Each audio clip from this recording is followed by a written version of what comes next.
I stood in the kitchen, the phone pressed to my ear, my heart thudding like a drum in a quiet room.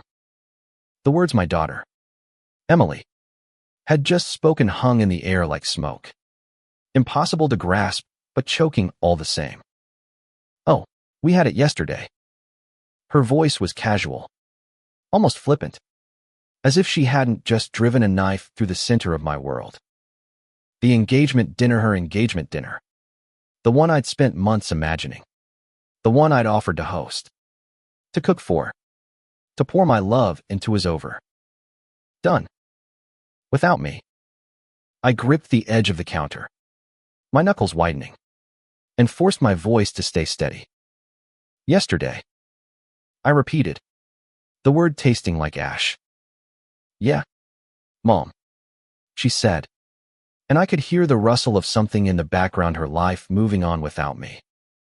It was just a small thing. We didn't want a fuss. A fuss. As if my presence, my role as her mother, was a fuss. I swallowed the hurt, the rage, the questions piling up like unpaid bills. Why hadn't she told me? Why hadn't she invited me? I managed a week. I see. Before hanging up, the silence in the kitchen louder than any scream. The room felt smaller, the walls closing in as memories of Emily flooded my mind. Her first steps, her laughter as we baked cookies together, the way she'd clung to me when her first love broke her heart. I'd been her anchor, her safe harbor. And now, I was nothing. I sank into a chair, staring at the empty table where I'd envisioned the dinner candles flickering, plates piled with my homemade lasagna, laughter filling the air. Instead, it was just me, alone, with the weight of betrayal pressing down. I didn't cry. Not yet. Instead, something colder took root. A seed of anger that sprouted quickly, its roots digging into my chest. They'd done this on purpose. Emily, her fiancé, maybe even my ex-husband. Richard Theed conspired to cut me out. I could see it now, the pieces clicking together like a puzzle I hadn't wanted to solve. Richard, with his new wife and their perfect little life, had probably encouraged this. He'd always resented how close Emily and I were. And Emily, had she chosen him over me? The thought was a poison, spreading fast. I stood, pacing the kitchen, my mind racing. I wasn't going to let this go. I couldn't. They thought they could erase me, but they were wrong. I'd spent 25 years building this family, sacrificing everything, my career, my dreams, my own heart to give Emily a life. And now, they'd shut me out like I was nothing more than a guest who'd overstayed her welcome. I stopped pacing, my eyes landing on a photo on the fridge, Emily and me at her college graduation. Her smile wide, my arm around her. The memory stung, but it also sparked something else, a plan. If they thought I'd fade quietly into the background, they didn't know me at all. I'd find out why they'd done this. I'd make them face me. And if it was revenge they'd handed me, I'd serve it back, cold and sharp. The next morning, I called Emily again. My voice was calm, practiced, the kind of calm that hides a storm. "I'd love to meet Caleb," I said, referring to her fiancé. "Maybe we could have a little celebration, just the three of us." She hesitated, and I could almost hear her weighing her options, wondering how to dodge me again. "Sure, Mom," she said finally, her tone guarded. "How about next weekend?" I smiled into the phone, though it didn't reach my eyes. Perfect. I spent the week preparing, but not in the way I'd once imagined. Instead of planning menus or picking out tablecloths, I dug into their lives. I scrolled through Emily's social media, noting every detail, the restaurant where the dinner had been held, the friends who'd posted photos, the absence of any mention of me. I found Caleb's profile, his smug grin in every picture, his arm around my daughter like he owned her. I even drove by the restaurant, a chic little place downtown, and sat in my car, staring at the windows where they'd all laughed and toasted without me. The hurt twisted into something darker, something that felt like power. I wasn't just going to confront them. I was going to unravel their perfect little world, thread by thread. By the time Saturday arrived, I was ready. I dressed carefully, nothing too flashy. Just a simple black dress that said I was in control. I arrived at Emily's apartment early, my heart pounding, but my face serene. She opened the door, her smile faltering for a split second when she saw me. "Mom," she said, stepping aside. "You look nice." Caleb was there, all charm and confidence, shaking my hand like we were old friends. I played along, smiling, asking about his job, his family, all while watching for cracks in their facade. The dinner was tense, every word a tightrope. Emily barely met my eyes, and Caleb's laughter felt forced. I waited until dessert, when the air was thick with unspoken truths, to strike. "So," I said, setting down my fork, "tell me about the engagement dinner. It sounds like it was unforgettable." Emily froze, her spoon halfway to her mouth. Caleb's smile tightened. The room went quiet, and I leaned back, letting the silence do the work. They didn't know it yet, but I was just getting started. Emily's eyes darted to Caleb, a silent plea for rescue. But he was busy studying his plate, as if the remnants of his cheesecake held the secrets to the universe. The silence stretched, heavy with the weight of my question. I didn't move, didn't blink, just let it sit there, a challenge they couldn't ignore. Finally, Emily cleared her throat, her voice small. "It was just a small thing, Mom. Really. We didn't want to make a big deal out of it." Her words were a slap, each one stinging more than the last. A small thing. My daughter's engagement. The moment I dreamed of sharing with her. Reduced to a footnote. I tilted my head, keeping my expression soft, almost curious. "But you didn't tell me." "Not before. Not after." "Why?" Caleb shifted in his seat, his charm slipping like a mask. "It was my idea," he said, his voice too smooth, like he'd rehearsed it. "We just wanted something intimate. You know, just close friends." "Close friends. Not her mother." I nodded slowly, letting the words sink in, letting them think I was accepting it. But inside, my mind was a storm. I saw Richard's hand in this, his smug satisfaction at cutting me out. He'd always been good at that, making me feel invisible. And now, Emily was following his lead. Or was she? Was she a pawn in their game? Or had she chosen this? The doubt gnawed at me, but I pushed it down. I needed answers, not more questions. "That makes sense," I said, my voice light, almost playful. "I just wish I'd known. I would have loved to be there, to toast to your future." Emily's face softened, guilt flickering in her eyes. But Caleb just smiled, oblivious to the undercurrent. "Next time," he said, and I wanted to laugh at the absurdity of it. Next time. There was no next time for this. I changed the subject, asking about their wedding plans, their new apartment, anything to keep them talking while I watched.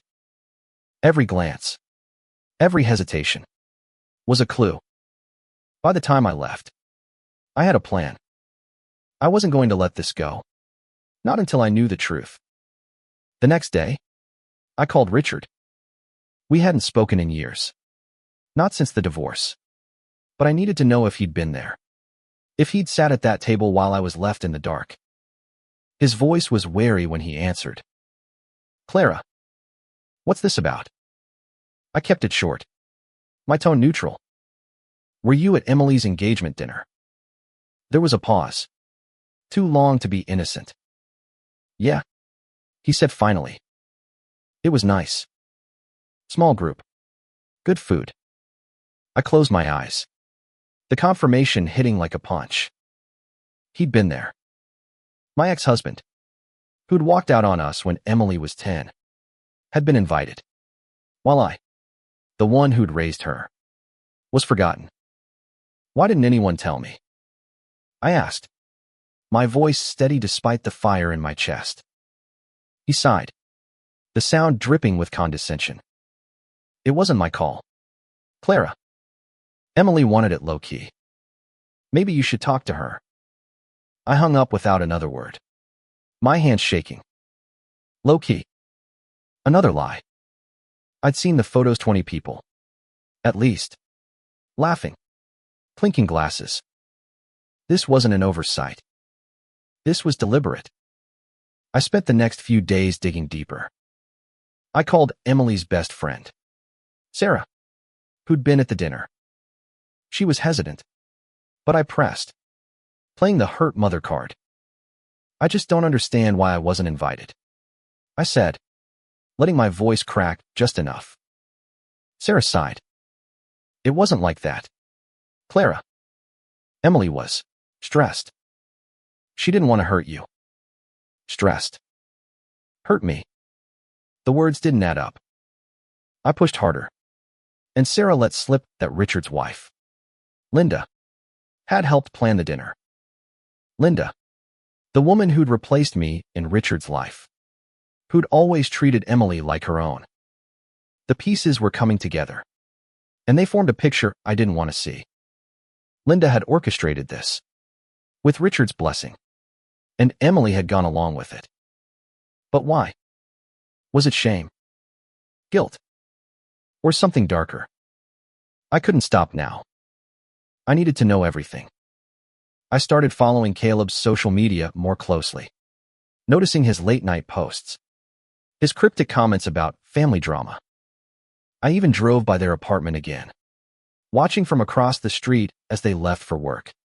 Their lives so normal, so untouched by the chaos they'd caused. The anger grew, but so did something else I need to understand, to reclaim what was mine. I wasn't just Emily's mother. I was the one who'd shaped her, who'd loved her through every storm. If she thought she could erase me, she was wrong. I decided to confront Linda. I found her address easily enough. Richard hadn't moved far. When I knocked on her door, she answered with a smile that faded when she saw me.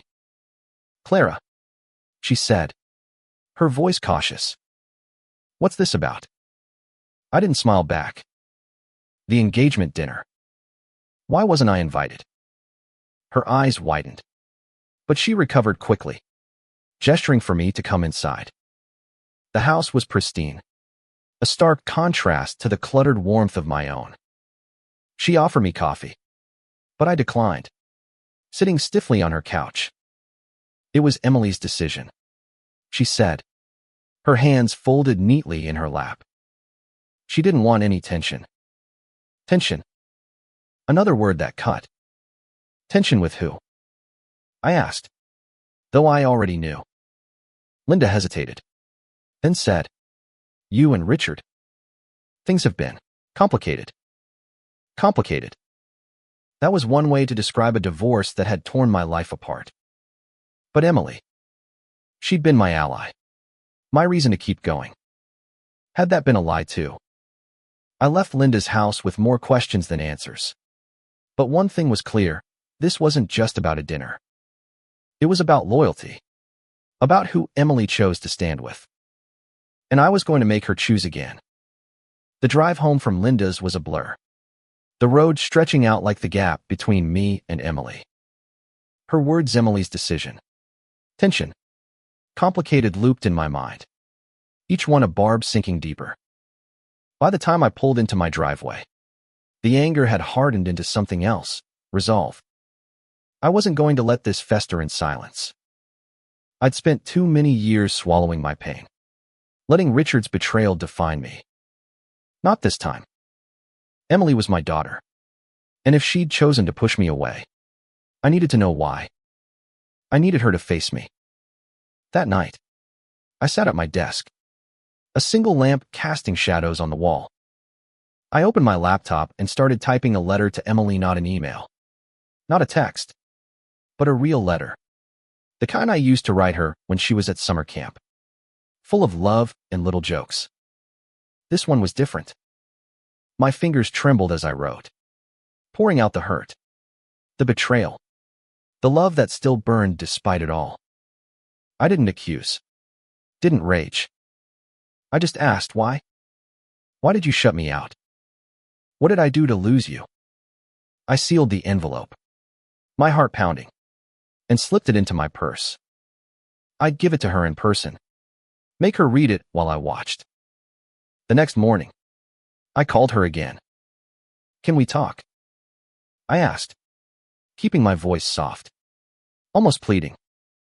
She agreed, but there was a wariness in her tone, like she knew something was coming. We met at a coffee shop, neutral ground, though nothing about this felt neutral.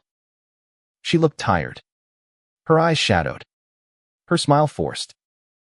I ordered us both lattes, the way we used to when she was in high school. And for a moment, I saw my little girl again, the one who'd tell me everything. But then she sat back, arms crossed, and the distance returned. I slid the letter across the table. Read this, I said.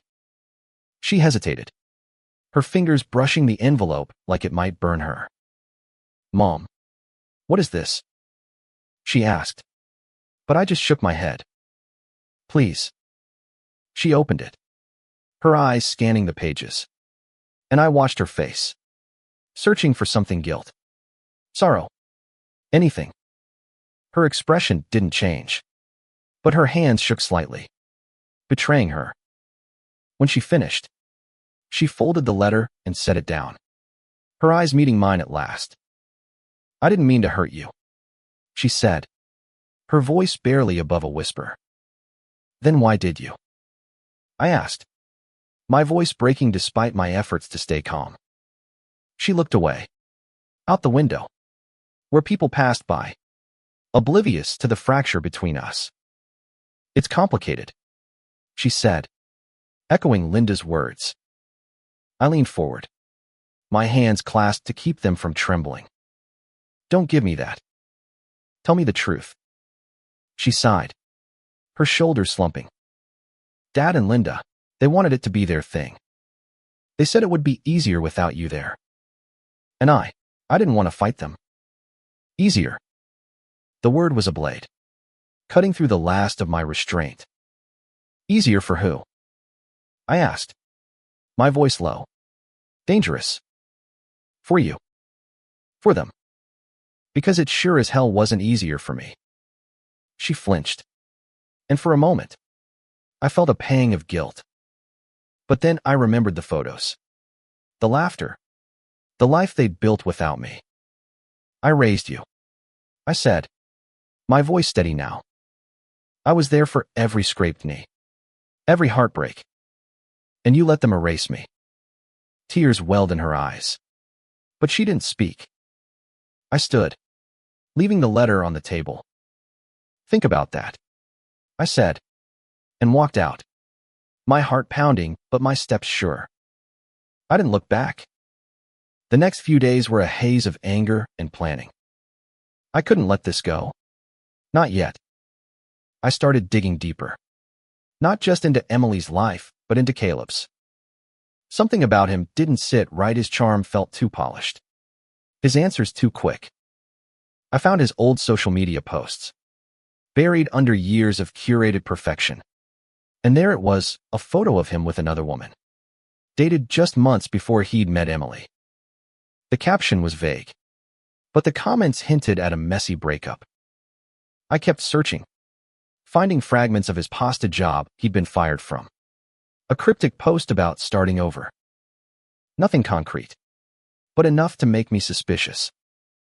I called Sarah again, this time asking about Caleb. What's he like? I asked, keeping my tone casual. She hesitated, then said, "He's great. Charming. But, I don't know. Sometimes he seems too perfect. You know. Too perfect." That was it. I started watching him. Not just online, but in person. I'd drive by their apartment, park a block away, and wait. I saw him leave late at night, his phone pressed to his ear, his voice low. I didn't know what he was hiding, but I was going to find out. I wasn't just fighting for Emily now. I was fighting for the truth. The more I uncovered, the more I realized this wasn't just about the dinner. It was about control, about who got to write the story of our family. Richard and Linda had tried to rewrite me out of it, and Caleb was a wild card, someone who could tip the balance. I wasn't going to let them win. I started planning something bigger, not just a confrontation, but a reckoning. I'd invite them all to my house, a dinner of my own, where I'd lay everything bare. Emily, Caleb, Richard, Linda, they'd all come, and they'd see me, really see me, for the first time in years. I spent hours preparing, not just food, but evidence, screenshots, photos, notes. I wasn't sure what I'd do with it all, but I knew one thing: they weren't going to forget me again. The idea of the dinner took shape like a storm gathering on the horizon. I wanted them all in one room, under my roof, where I could control the narrative for once. I spent days planning, my kitchen a battleground of lists and ingredients. But my mind was elsewhere, piecing together the fragments I'd collected. Caleb's late-night calls, his shadowed past, Richard's smug indifference, Linda's calculated kindness, they all pointed to something bigger, something I hadn't yet grasped. But I would. I sent out invitations, handwritten, to make it personal.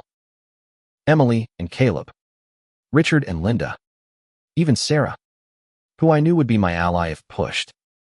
The pretext was simple: a family dinner to celebrate Emily's engagement, a chance to start fresh.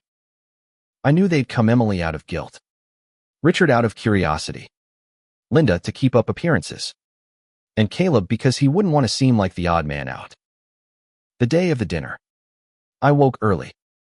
My stomach knotted with anticipation. I cleaned the house until it gleamed, set the table with my best china, and cooked a meal that would have made my mother proud: roasted chicken, garlic mashed potatoes, a salad with fresh herbs from my garden. But the real preparation was in the folder tucked away in my desk drawer: screenshots of Caleb's old posts, notes from my conversations with Sarah, even a timeline of the engagement dinner, pieced together from social media and my own deductions. I didn't know how I'd use it, but it felt like a weapon, sharp and ready. They arrived in pairs, their smiles polite but strained. Emily hugged me, her embrace brief, her eyes avoiding mine. Caleb shook my hand, his grip too firm, his grin too wide. Richard and Linda were the last to arrive, their presence like a cold wind through the room. "This looks lovely, Clara," Linda said, her voice dripping with that false warmth I'd come to hate. I smiled back, my own mask firmly in place. "Thank you. I wanted it to be special." Dinner began smoothly. The conversation light work. The weather. Wedding plans. I played the gracious host, refilling glasses, passing dishes. But my eyes never stopped watching. Emily was quiet, her laughter forced. Caleb dominated the conversation, his stories too polished, too perfect. Richard watched me, his expression unreadable, while Linda kept up her role as the perfect stepmother, asking Emily about dress fittings and venues. It was all so civilized, so false, and it made my skin crawl. Halfway through the meal, I decided it was time. I set down my fork, the clink against the plate louder than it should have been. "I want to talk about something," I said, my voice calm but firm. The table went still, all eyes on me. Emily's fork froze midair. Caleb's smile faltered. And Richard leaned back. His arms crossed. Linda's eyes narrowed. Just for a second. Before she recovered her composure. The engagement dinner. I continued. My gaze sweeping the table. I wasn't there. And I think we all know why. Emily's face paled. But she didn't speak. Caleb opened his mouth. But I cut him off. Let me finish. I've spent weeks trying to understand why my own daughter would exclude me from one of the most important moments of her life. And I think I've figured it out. I paused, letting the tension build, letting them squirm. It wasn't just Emily's decision, was it? I looked at Richard. Then Linda. You two had a hand in it. You wanted it to be your moment. Your family. Without me. Richard's jaw tightened. But Linda spoke first. Her voice smooth as glass. Clara. That's not true. Emily made the choice. We just supported her. I laughed. A sharp, bitter sound that made Emily flinch. Supported her. Or pushed her. Because I know you planned it. Linda. I know you chose the restaurant. The guest list. And I know you made sure I wasn't on it. The room was silent. The air thick with accusation. Emily's eyes filled with tears. But I didn't stop. I turned to Caleb. And you? You're not as perfect as you seem. Are you? I've seen your posts. Caleb. The ones from before Emily. The ones that don't add up. His face went blank. But I saw the flicker of fear in his eyes. I didn't have proof. Not yet. But I didn't need it. The doubt was enough. Mom. Stop. Emily whispered. Her voice breaking. Please. But I couldn't stop. Not now. I stood. My chair scraping against the floor. I loved you. I said, looking at Emily. My voice trembling with the weight of it. I gave you everything. And you let them take me away from you. I walked to my desk, pulled out the folder, and dropped it on the table. This is what I've found. About all of you. Read it. Or don't. But know that I'm not invisible. Not anymore. The room erupted. Richard stood, his face red, shouting about how I was out of line. Linda tried to calm him, her voice sharp. Caleb stared at the folder like it was a bomb. And Emily just cried, her hands covering her face. I stood there, watching it all, feeling the weight of my revenge. But it didn't feel like victory. It felt like loss. As they argued, I slipped out to the kitchen, my heart pounding. I'd done it. I'd made them see me. But as I leaned against the counter, the silence of the house pressing in, I realized something. I didn't know what came next. I'd torn open the wound. But could I heal it? Did I even want to? The chaos in the dining room followed me into the kitchen, their voices overlapping in a cacophony of blame and denial. I stood by the sink, gripping the edge, my breath shallow. The folder lay on the table like a grenade, its contents spilling into their lives. And I'd pulled the pin. But as the adrenaline faded, a hollow ache settled in its place. Had I gone too far? I'd wanted them to feel my pain, to see the cost of their betrayal. But now, with Emily's sobs echoing in my ears, I wasn't sure what I'd won. I splashed cold water on my face, trying to steady myself. The plan had been to expose them, to force the truth into the open. But the truth was messier than I'd expected. I heard footsteps behind me and turned to see Emily, her face streaked with tears, her eyes raw with hurt. Why did you do that? She asked, her voice trembling. Why couldn't you just let it go? I wanted to reach for her, to pull her into my arms like I had when she was a child. But the distance between us felt like a chasm. Because you let them erase me, I said. My voice softer now, but no less firm. You chose them over me. She shook her head, her hands twisting together. It wasn't like that. I didn't want to hurt you. I didn't know how to handle it. Dad and Linda, they kept saying it would be easier, that you'd make it tense. And I was scared. Scared. The word hit me like a wave, washing away some of the anger. My daughter, scared of me, or scared of the conflict she thought I'd bring. I took a step toward her, but she backed away, her eyes searching mine. I'm sorry, she whispered. I didn't know it would feel like this. I wanted to believe her, to let her apology bridge the gap. But the hurt was too deep, the questions too many. What's Caleb hiding? I asked, my voice low. Her eyes widened, and for a moment, I thought she'd deny it. But then she looked down, her shoulders slumping. I don't know, she admitted. He's private. But I love him, Mom. He's good to me. Good to her. The words were a lifeline, but they weren't enough. I nodded, not trusting myself to speak, and she turned to go back to the dining room. I followed, my heart heavy but my resolve intact. I wasn't done yet. The others were still at the table, the folder untouched, as if they were afraid of what it held. Richard's face was a mask of anger. Linda's a study in control. Caleb looked like he wanted to bolt, his eyes darting to the door. I sat down, my hands folded in my lap. Let's talk, I said, my voice calm, almost cold. No more lies.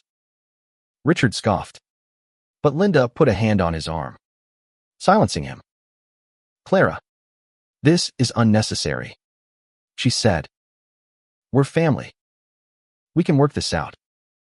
Family. The word was a mockery, but I let it slide. Then tell me why, I said, looking at Emily. Then Richard. Then Linda. Why was I left out? Emily looked at her father, and for the first time, I saw something shift in Hera's spark of defiance. Dad, she said, her voice steadier now. You told me Mom would make a scene. You said it was better this way. Richard's face reddened, but he didn't deny it. Linda's smile tightened, and I saw the truth in their silence. They'd manipulated her, played on her fears to keep me out. I turned to Caleb, who'd been silent too long. And you, I said. You went along with it. Why? He leaned back, his charm gone, replaced by something harder. I just wanted to make Emily happy, he said, but his eyes didn't meet mine. I didn't believe him, but I didn't push not yet. The dinner ended in a strained truce, everyone leaving with promises to talk soon. But as I cleaned up, the folder still on the table, I knew this was far from over. I spent the next week digging deeper into Caleb. I found an old colleague of his on social media, a woman who'd worked with him at his last job. I messaged her, keeping it vague. I'm a friend of Caleb's. Just curious about his time at your company. She responded quickly. Too quickly. Like she'd been waiting to talk. He was trouble, she wrote. Charming. But he cut corners. Lied about deals. Got fired for it. My heart raced as I read her words. Trouble. I kept digging, finding more, a lawsuit he'd settled quietly, a pattern of moving from city to city, always leaving a mess behind. I didn't tell Emily not yet. I needed proof, something solid. But the more I learned, the more I realized this wasn't just about the dinner. Caleb was a threat, and I wasn't going to let him hurt my daughter. I started planning again, this time with a new focus, exposing Caleb. I'd invite him and Emily over, alone, and confront him with what I'd found. I didn't know how Emily would react, but I had to protect her, even if it meant breaking her heart. As I sat at my desk, the folder now thicker with notes, I felt a strange calm. This wasn't revenge, Anna Marie, it was justice. For Emily. For me. For the family we'd been before they tore it apart. The weight of my discoveries about Caleb pressed against me like a stone. Heavy but grounding. I couldn't rush this, I needed to be sure. To have evidence that would hold up under Emily's scrutiny. She loved him. Or thought she did. And love could blind her to the truth. I spent days cross-referencing every lead. Printing emails. Saving screenshots. Building a case as meticulously as a lawyer.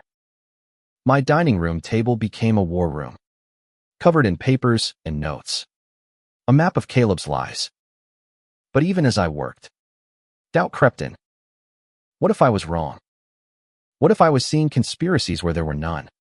Letting my hurt over the dinner twist my judgment. I pushed the thoughts away. I'd been right about Richard and Linda. Hadn't I? They'd admitted it. In their silence. In Emily's tears. I invited Emily and Caleb over for a smaller dinner. Just the three of us. A chance to get to know each other. I said over the phone. My voice warm. Hiding the storm inside. Emily sounded relieved. Eager to mend things. And Caleb agreed with his usual charm. Though I could hear the caution in his tone. The night of the dinner. I kept it simple. Pasta. Wine. A playlist of soft jazz to ease the tension.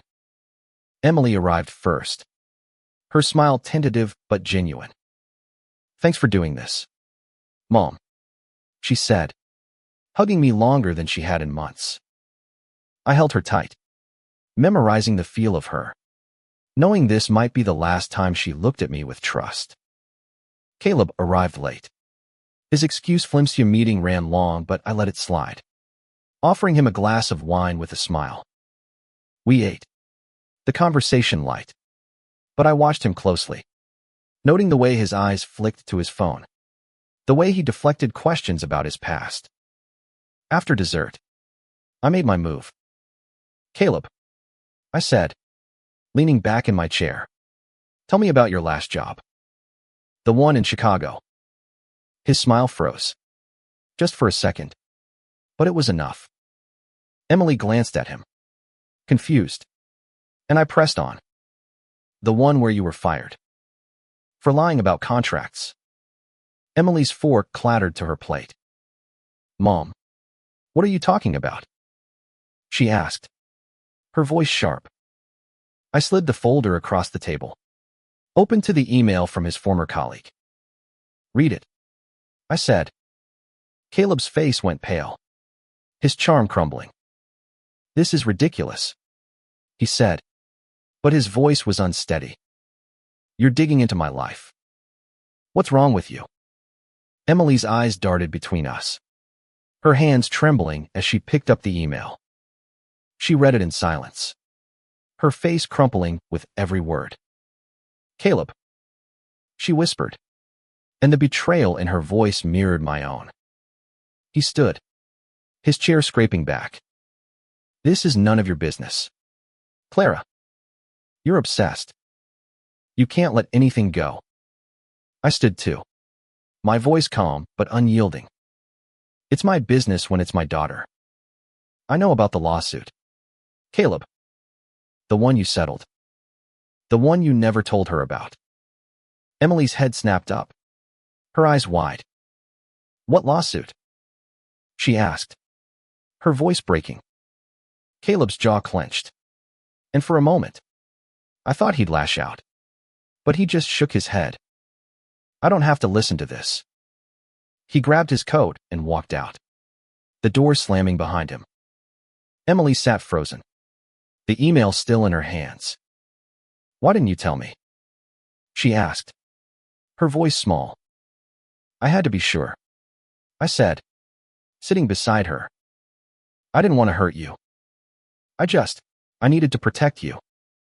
She looked at me, tears streaming down her face. And for the first time, I saw something like gratitude in her eyes. But it was mixed with pain, with the weight of a truth she hadn't wanted to face. We sat in silence, the jazz playing softly in the background, until she finally spoke. "I need to talk to him," she said, standing. "I need to know." I nodded, my heart aching for her. "I'll be here," I said. She left, and I was alone again, the folder still open on the table. I'd done what I set out to do, exposed Caleb. Protected Emily, but it didn't feel like victory. It felt like the beginning of something else. Something I couldn't yet name. The next few days were quiet. Too quiet. Emily didn't call, and I didn't push her. I knew she needed time. Space to confront Caleb. To decide what came next. But the silence gave me too much time to think. To second guess. Had I pushed her away for good? Had I become the villain in her story? I kept busy.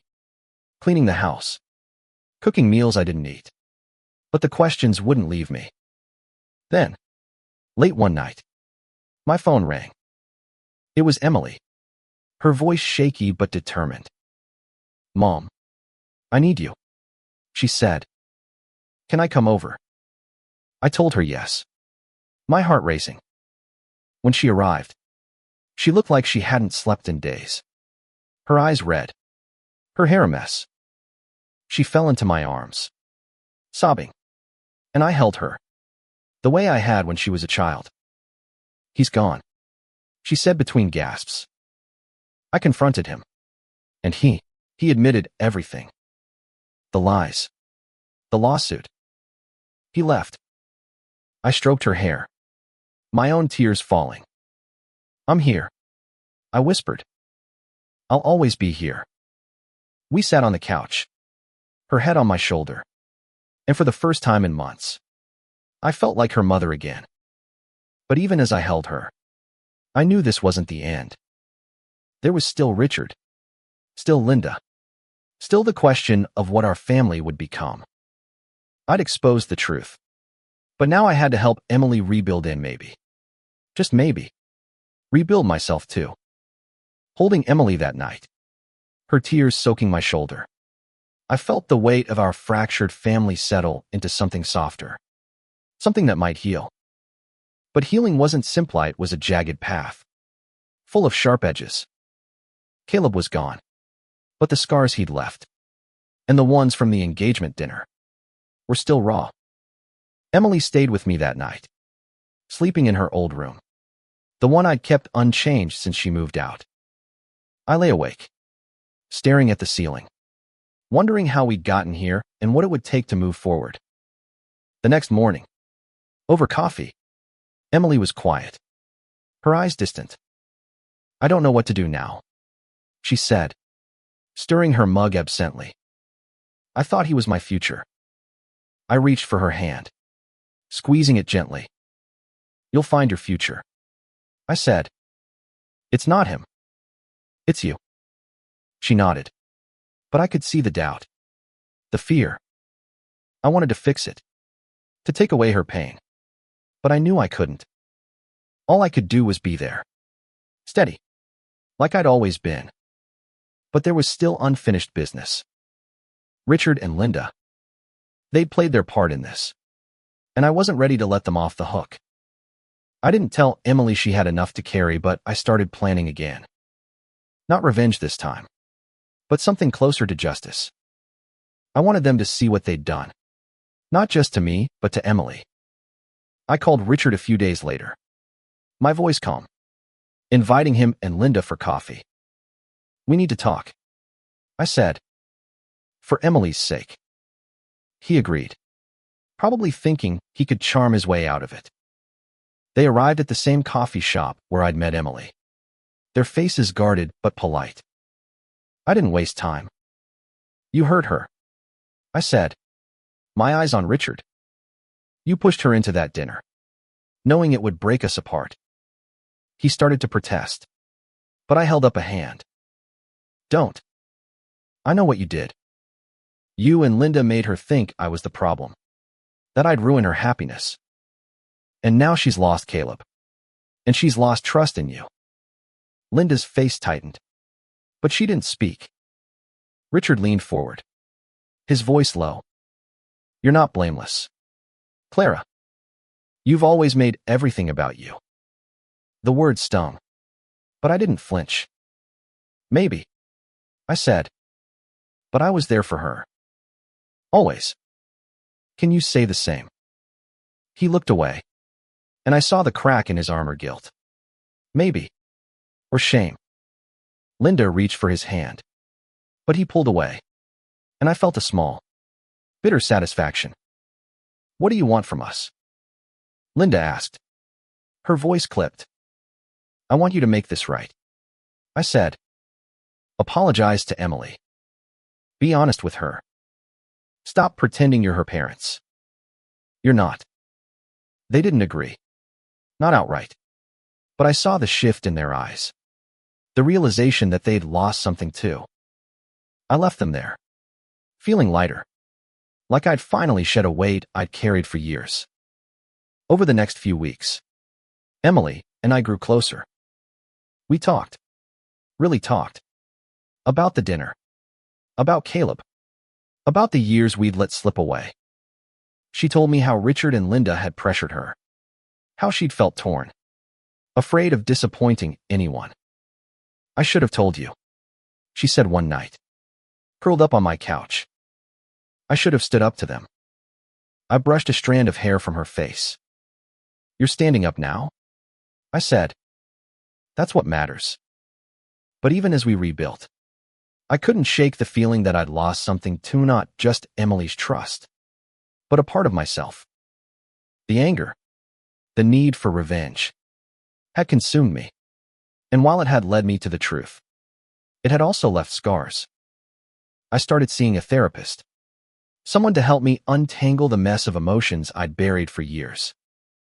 It wasn't easy admitting I'd been hurt, not just by Emily or Richard, but by my own choices. My own silence.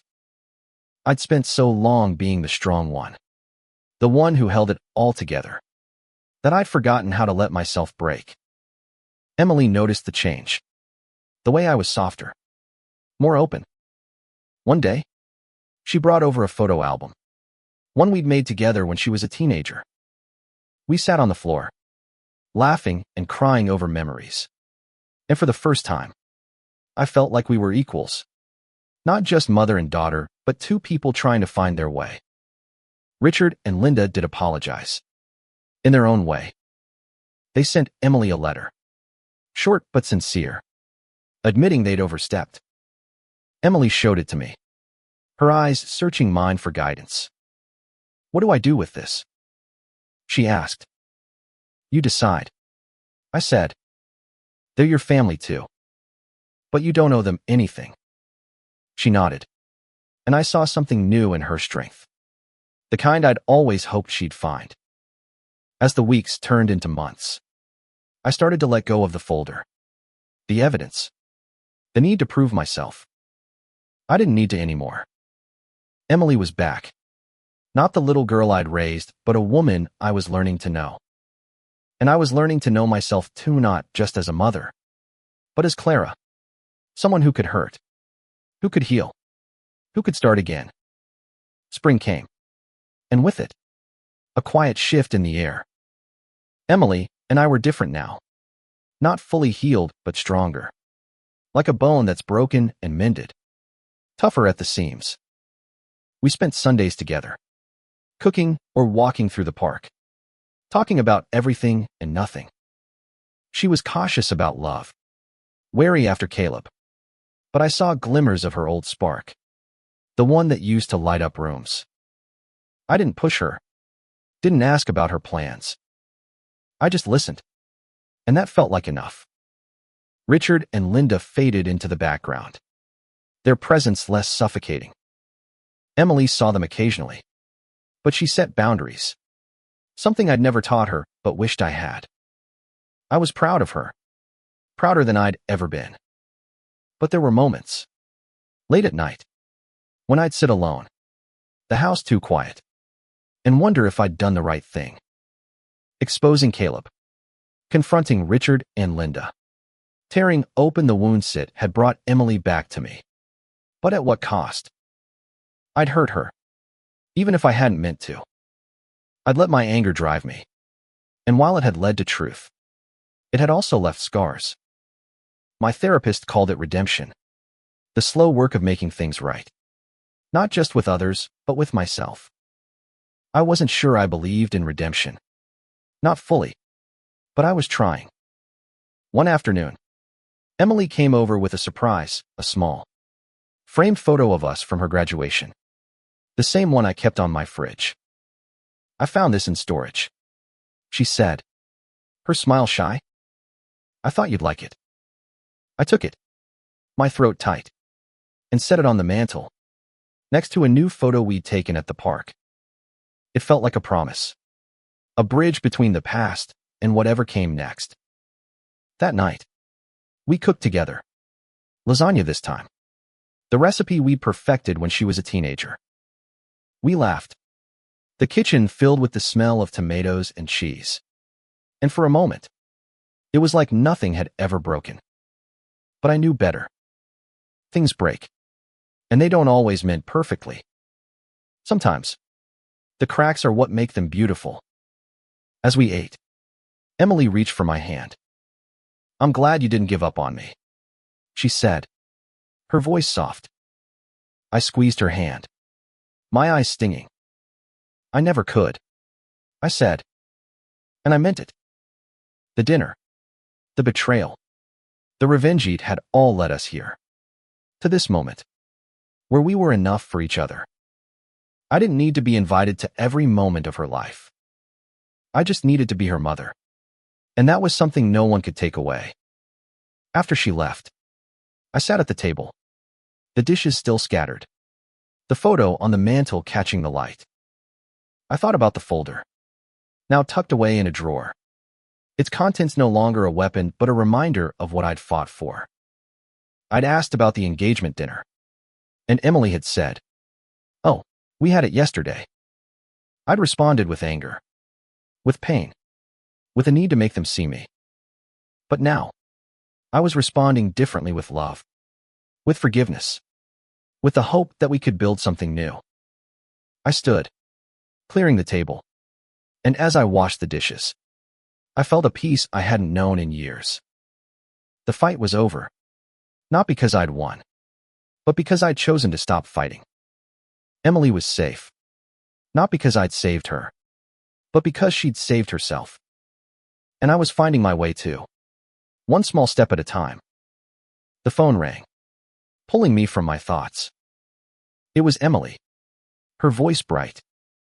"Mom, want to go to the farmer's market tomorrow?" I smiled, the warmth spreading through me. "I'd love that," I said. As I hung up, I looked at the photo again. The two of us smiling, the world stretching out before us. We weren't perfect, but we were family, and that was enough.